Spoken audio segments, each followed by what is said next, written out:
Hello students, how are you? I hope कि आप सब अच्छे होंगे।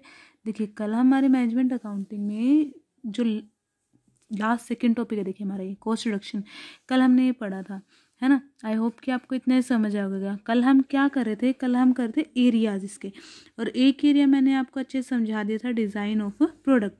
देखिए आज हम नेक्स्ट करते हैं।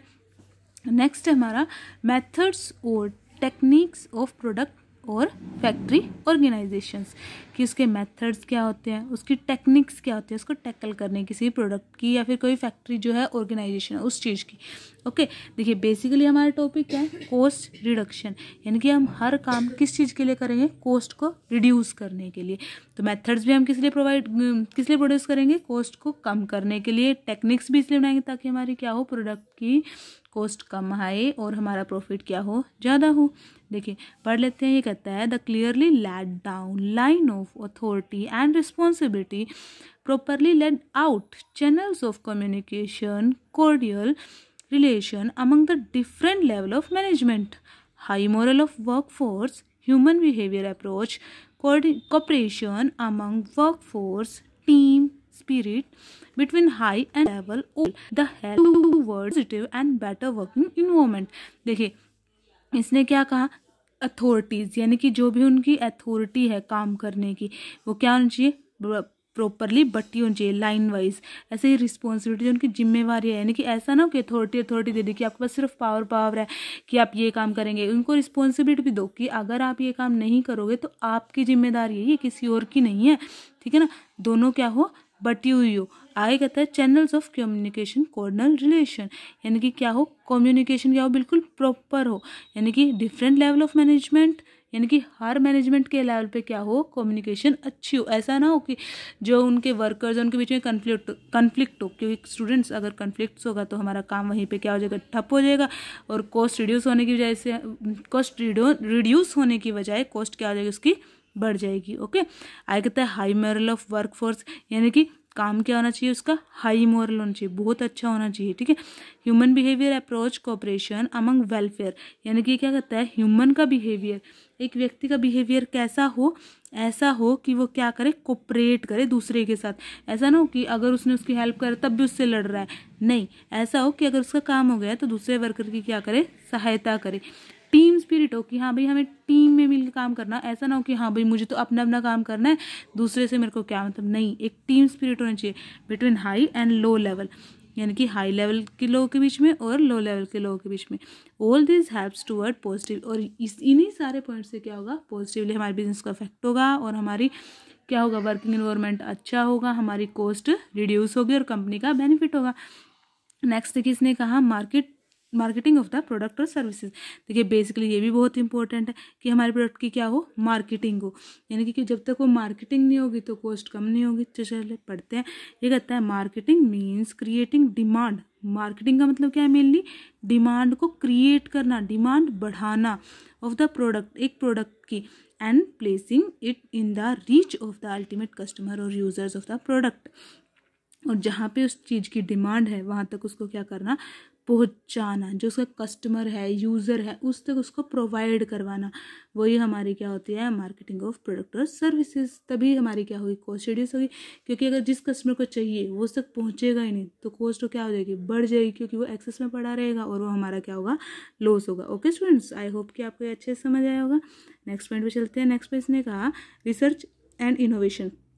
देखिए बहुत इंपॉर्टेंट पॉइंट है। रिसर्च हमें टाइम करनी चाहिए, क्योंकि जब तक हम रिसर्च नहीं करेंगे हमें पता नहीं चलेगा कि मार्केट में कौन सी न्यू टेक्निक्स या फिर न्यू मशीन्स आ रही है, जिससे क्या है? कस्टमर्स और दूसरों के, हमारे प्रोडक्ट के अकॉर्डिंग दूसरों के से ज़्यादा अट्रैक्ट हो रहे हैं। इसलिए हमें क्या होना चाहिए? रिसर्च टाइम टू टाइम करते रहना चाहिए। तो इसने क्या कहा? Establishment of research and development department under the specialised and expert people will help to improve the quality, utility, design, colour, size और मेथड ऑफ प्रोडक्ट। देखिए बेसिक सी बात है, अगर हम किसी न्यू कमर को लगा लेंगे रिसर्च करने में तो वो तो कर ही नहीं पाएगा। अगर करेगा तो हमारे कंपनी के लिए बेनिफिशियल नहीं होगा, क्योंकि वो लंबा टाइम लेगा, ज़्यादा टाइम लेगा। इसलिए हमें क्या, किसको लगाना चाहिए? एक एक्सपर्ट को, या जो स्पेशलाइज्ड हो, जिसने पहले काफ़ी सारी रिसर्च की हो, जिसको इस चीज़ के बारे में अच्छे से पता हो।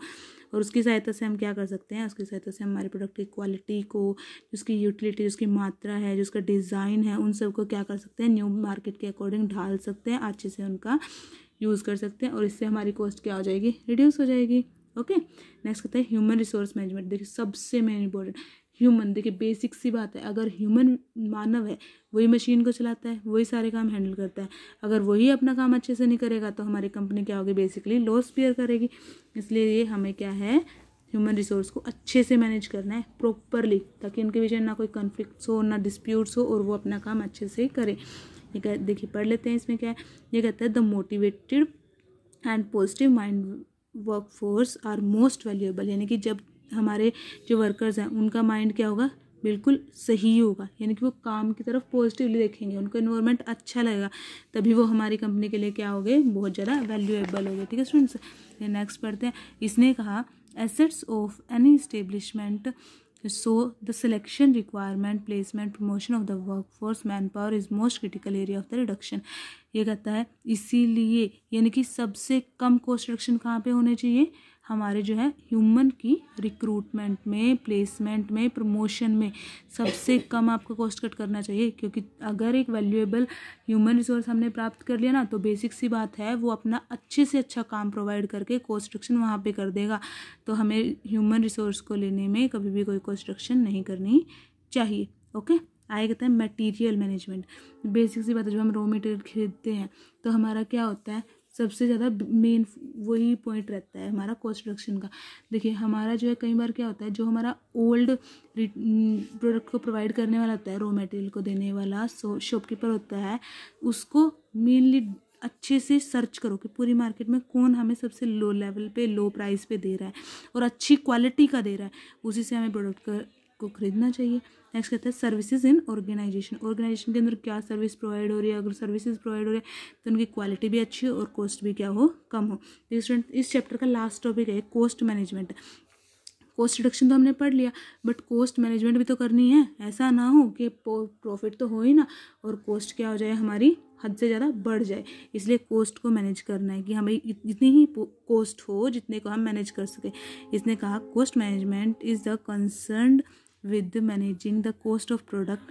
सबसे पहले किसके लिए कंसर्न है ये, प्रोडक्ट की कॉस्ट के लिए, ऑफ द प्रोडक्ट की प्रोडक्शन की पैसों के लिए, और services with in the expected और प्री डिटरमाइंड लिमिट, यानी कि सर्विसेज वही दें जो एक्सपेक्टेड हो, जो कोई हमसे उम्मीद लगा रहा है, या फिर प्री डिटरमाइंड लिमिट, पहले से हमें पता है कि हमें इतनी लिमिट तक हम प्रोवाइड कर सकते हैं, उस चीज़ को प्रोवाइड करें। आई कहता है this will help the organisation to survive and grow in today's world of cut throat competition.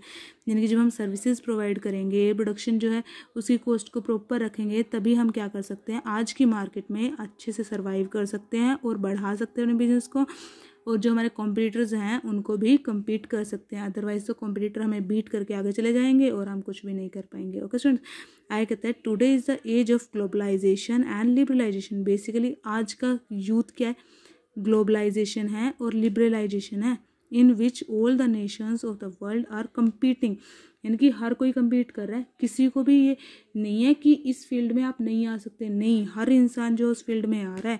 तो इसीलिए हमें क्या है, उसको अच्छे से compete करना है to grab the maximum market share over the whole globe, ताकि हम क्या कर सके, पूरे ग्लोब में सबसे ज़्यादा मार्केट शेयर प्राप्त कर सके। और मार्केट का शेयर हमारे पास होगा तो बेसिक सी बात है हमारी जो है कॉस्ट अच्छे से मैनेज होगी, यानी कि हमारा प्रॉफिट होगा बिजनेस में। आगे कहता है this has made important for all nations of the world to protect the interest of their customer, investors, producers, society and country as a whole। देखिए बेसिकली ऑब्वियस सी बात है, हमें इंटरेस्ट को प्रोटेक्ट करना पड़ेगा, क्योंकि देखिए सबसे पहले इसने कौन बोला, इसने बोला कस्टमर। अगर कस्टमर ही आपके प्रोडक्ट में इंटरेस्टेड नहीं होगा, इंटरेस्ट नहीं लेगा, तो कौन उसको परचेज करेगा, परचेज नहीं करेगा तो आप बिजनेस वहीं पे ख़त्म हो जाएगा। नेक्स्ट कहता है इन्वेस्टर, जो पैसे लगा रहे हैं, अगर उनको लग रहा है कि आपका बिजनेस ग्रो नहीं कर रहा है, प्रॉफिट नहीं दे रहा है, तो बेसिक सी बात है वो अपनी इन्वेस्टमेंट हटा लेंगे। इन्वेस्टमेंट हटाएंगे तो हमारा क्या है, लॉस हो जाएगा, बिजनेस बंद होने के कगार पे आ जाएगा। इसलिए उनके भी क्या करना है, इंटरेस्ट को प्रोटेक्ट करके रखना है। नेक्स्ट है प्रोड्यूसर्स, जो क्या कर रहे हैं, प्रोड्यूस कर रहे हैं किसी भी चीज़ को, तो बेसी बात जब उनको लगेगा कि हाँ भाई ये सेल हो रहा है तभी तो वो अच्छे से काम कर पाएंगे। और उनको लग रहा है कि ये एक्सेस में स्टॉक में पड़ा है, इसको कोई परचेज़र ही नहीं है, कोई कस्टमर ही नहीं है, तो वो क्यों प्रोड्यूस करना चाहेगा। उसका मोटिवेशन लेवल 0 हो जाएगा कि हाँ भाई हमें तो कोई प्रॉफिट ही नहीं मिलेगा, हम क्यों काम करें। नेक्स्ट है सोसाइटी। जो हमारी सोसाइटी है या कंट्री एज होल, यानी कि जो हमारी सोसाइटी का भी इंटरेस्ट होना चाहिए स्टूडेंट्स कि हाँ भाई ऐसा ना है कि आप एक चीज़ बना रहे हो और कचरा इतना फैला रहे हो कि सोसाइटी कोई वेलफेयर ही नहीं है। नहीं, ऐसा प्रोडक्ट बनाओ कि जिससे लॉस भी ज़्यादा ना हो। आगे कहते हैं मेनली 2 ऑब्जेक्टिव है इसके, best quality product and services, यानी कि बेस्ट क्वालिटी दो प्रोडक्ट की और साथ में सर्विसेज की। आगे कहता है मिनिमम और low cost of this product and services, और साथ ही साथ बेस्ट क्वालिटी हो और कॉस्ट भी क्या हो हमारी कम हो। ओके स्टूडेंट्स, देखिए आज हमारा फर्स्ट चैप्टर एंड हो रहा है मैनेजरियल अकाउंटिंग का। तो आई होप कि आप सबको मेरी वीडियोस पसंद आई होगी। आप प्लीज़ ज़्यादा से ज़्यादा इस चैनल को लाइक करें, शेयर करें, सब्सक्राइब करें और कमेंट करना ना भूलें। और अगर आप इसका नेक्स्ट पार्ट देखना चाहते हैं, नेक्स्ट चैप्टर आप चाहते हैं कि मैं समझाऊं, तो प्लीज़ बेल आइकन को प्रेस करें ताकि आपको जब भी मैं वीडियो डालूँ आपको उसका नोटिफिकेशन आता रहे। Okay, thank you, have a nice day.